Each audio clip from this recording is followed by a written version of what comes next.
Sí, hace una semana un operativo militar inhabilitó 67 retroexcavadoras que se usaban para la extracción ilegal de oro y otros metales en la zona de San Lorenzo, en Esmeraldas. Esto pues causó un poco, llamó la atención y causó impacto en la sociedad, puesto que nunca se pensó que se podía hacer un operativo militar de este tipo para poder controlarla, para ejercer el necesario control de la minería ilegal en nuestro país. Hoy las cosas han avanzado y ya se tiene un plan para poder reinsertar a todos estos pequeños mineros a una actividad legal. Para eso hemos invitado esta mañana al ministro de Recursos Naturales No Renovables, Wilson Pastor. Ministro, muy buenos días y bienvenido a la mañana 24 horas. Usted ya tiene un plan para poder, reinsertar a todos estos mineros en la legalidad. ¿En qué consiste? Buenos días, gracias por la invitación. Mire, tenemos un antecedente al que le estamos siguiendo con mayor detalle. En Congüime, en la provincia de Zamora, pasó algo similar, no de tanta envergadura, pero sí importante. Y ahora en esa zona de Congüime están regularizándose 46 familias que vivían de la minería ilegal, artesanos realmente, pero bajo los cánones de la ley, es decir, que tengan los permisos correspondientes, están asociados y van a firmar un contrato de operación con la Compañía Minera Nacional. Igual cosa estamos haciendo en Esmeraldas, pero en Esmeraldas el asunto es más grave.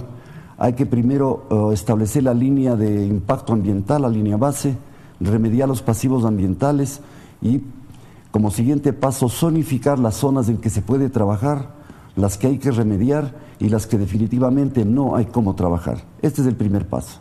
Ahora, ¿se puede remediar y trabajar al mismo tiempo en estas zonas? Sí, mire usted, cuando usted ve ese paisaje de lunar, digamos, que han dejado cráteres por todo lado la explotación minera ilegal, lo primero es remediar esto para normalizar los cursos de agua, evitar que haya sedimentos y metales pesados como el mercurio que contaminen a la población, y para esto se necesita mano de obra.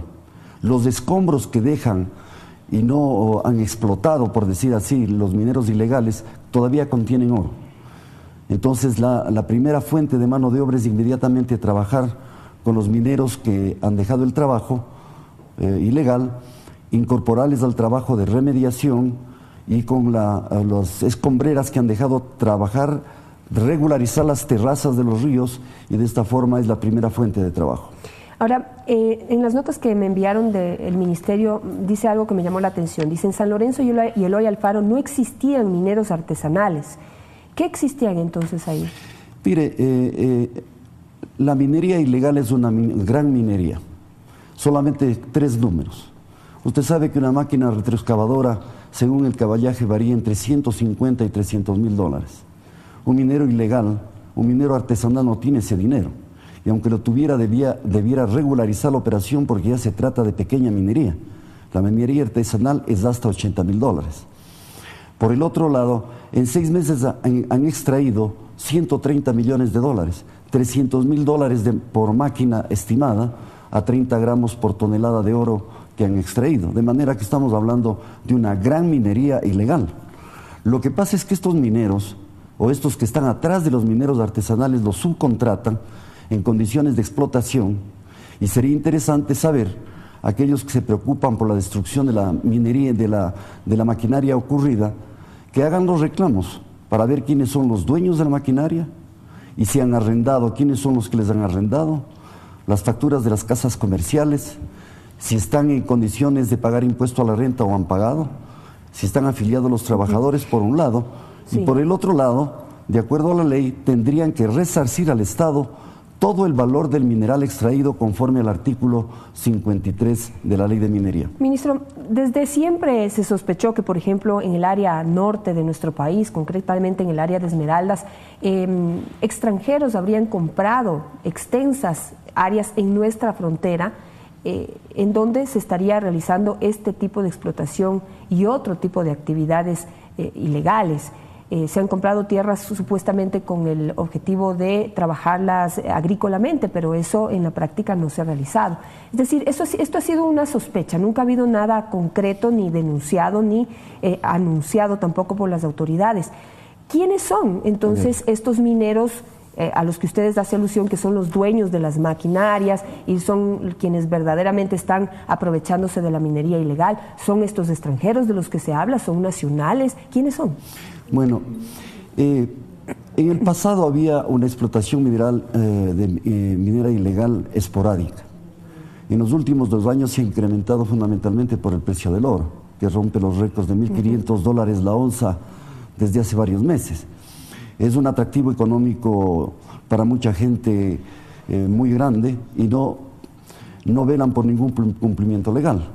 Nosotros tenemos índices, el Servicio de Inteligencia del Ejército y de la Policía, de que allí están mineros colombianos, estamos en la frontera, que ahí se lava dinero, que ahí hay sicariato, es decir, es un lugar, tierra de nadie, lo que han hecho nuestro territorio en esa parte. Pero ¿y esa inteligencia? Determinar los nombres sería muy interesante, como le digo, de que quienes se quejan presenten los certificados de propiedad. ¿Quiénes son los dueños? ¿Quiénes les financian? ¿A dónde venden el oro? Estamos investigando, efectivamente, sabemos que son capitales ecuatorianos, quiteños algunos, guayaquileños otros, del sur del país, porque la maquinaria de Congüemes se trasladó en gran parte al norte cuando el juez, una vez desincautada la maquinaria, les permitió nuevamente recuperar la maquinaria. Es decir, es un capital volante que ocupa los ríos de nuestro país, que tienen mucho oro, muchos ríos del Ecuador. Mi preocupación y mi pregunta es en este sentido, porque digamos, se destruyó esta maquinaria, que fue algo que impactó. Se ha identificado a los pequeños mineros, pero los peces gordos nada. Efectivamente, señores, es el problema. Los pequeños mineros son los explotados, son los que vivían de la minería. Muchos de ellos eran artesanales, fueron subcontratados para hacer la minería ilegal de que estamos hablando. Llegar a la fuente es el objetivo que estamos tratando de lograr, pero obviamente en una minería ilegal nadie quiere mostrar la cara, porque están cometiendo un delito ambiental, un delito económico y tributario y un delito laboral. Varias autoridades del gobierno han justificado ese operativo militar en el que se destruyeron 67 retroexcavadoras en la zona de San Lorenzo y Eloy Alfaro. Pero me pregunto, fíjese que el plan que ustedes han presentado de reinserción a la minería legal a través de la ENAMI, pues hay una apertura por parte de los pequeños mineros en esas zonas. Y mi pregunta es, ¿no podíamos haber empezado por ahí antes de bombardear? Muy buena su pregunta, señora. Comenzamos desde el año pasado a tratar de regularizar a los mineros artesanales. Fueron regularizados 15, se les dio permiso provisional a 120, pero en vista del problema medioambiental que sucedía en las poblaciones río abajo, el juez de Esmeraldas, en 30 de marzo, dictó una providencia por la cual prohibió toda actividad minera, absolutamente toda. Y esta actividad minera, esta prohibición, fue luego refrendada por el juez del juzgado 20 de Pichincha, que no solamente dijo basta de la minería ilegal, sino que pidió al ejército que intervenga y destruya la maquinaria que estaba en la zona. Nosotros íbamos avanzando, pero evidentemente no podíamos atacar a los grandes mineros ilegales porque están armados, porque tienen sistemas de evacuación clandestina, desaparecían las máquinas de un momento para otro. Era muy difícil el control de esa minería. Es decir, ¿usted nota una diferencia entre las negociaciones que se pudieron haber hecho antes con estos pequeños mineros y después de la explosión de esta maquinaria? ¿O ya hay más apertura? Ya ven que no hay más remedio, sino que hacerlo por la vía legal. En efecto, hemos tenido 3 reuniones ya con los mineros artesanales de San Lorenzo y Eloy Alfaro al día siguiente de la intervención. Esta semana, el día lunes.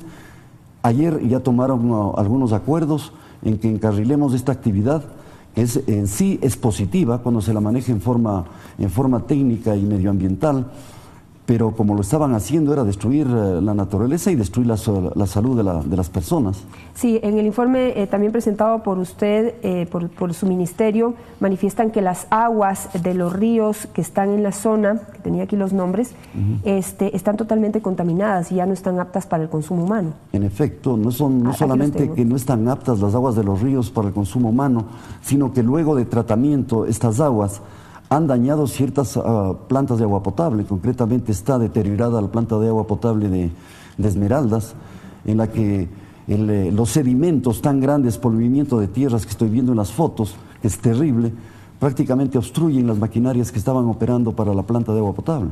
Son los ríos Santiago, Cayapas, Bogotá y Tulubí, están totalmente contaminados. Ministro, ¿cuál es la inversión que se va a hacer en esta zona, primero para poder remediar y después para poder hacer una explotación legal en la que se va a capacitar, se va a tecnificar, a dotar de tecnología a estos pequeños mineros que ya están aceptando legalizarse? El Estado, en el decreto de estado de excepción se señala que en 60 días tenemos que hacer un plan de acción. En los 60 días tendremos el plan de trazado. El día de ayer tuvimos una reunión con el señor presidente de la República y autorizó al ministro de Finanzas a que haya un desembolso emergente de $5 millones para iniciar la regularización de los mineros artesanales reales. Ahora estamos hablando de la zona de Esmeraldas y el resto del país, ¿qué se va a hacer? Porque hay otras zonas en donde también se ha identificado minería ilegal. En efecto, hay otras zonas en donde ha pasado esto. En Congüime, como le digo, que era una gran explotación de minería ilegal. Ahí están regularizándose las cosas. El nombre de la empresa que formaron los mineros los tengo aquí, y en estos días se firma el contrato de asociación y operación de la aluvial de Congüime. Naturalmente hay otras zonas también en Zamora que sigue la minería ilegal, y en Esmeraldas hay una zona que no se ha tocado y que sigue la minería ilegal. Si el efecto no fue suficientemente disuasivo esta vez, el Ejército y las Fuerzas Armadas entrarán cuantas veces sean necesarios para extirpar esta gran gangrena que tiene esta actividad contra la sociedad. Es decir, podría volver a haber este tipo de operativos militares con explosión de maquinaria, del uso de la fuerza, digamos. Tenga usted la seguridad que habrá nuevos operativos y continúa la minería ilegal en actividad. Muchísimas gracias al señor ministro Wilson Pastor, ministro de Recursos Naturales No Renovables, por explicarnos qué es lo que se está haciendo para poder tomar el control de la zona de Esmeraldas en San Lorenzo y Eloy Alfaro, en donde pues reinaba la minería ilegal. Hubo un operativo que fue de alguna manera cuestionado, pero ya las autoridades han explicado ampliamente por qué no habrían tenido otra opción. Vamos a hacer un corte comercial, ya regresamos.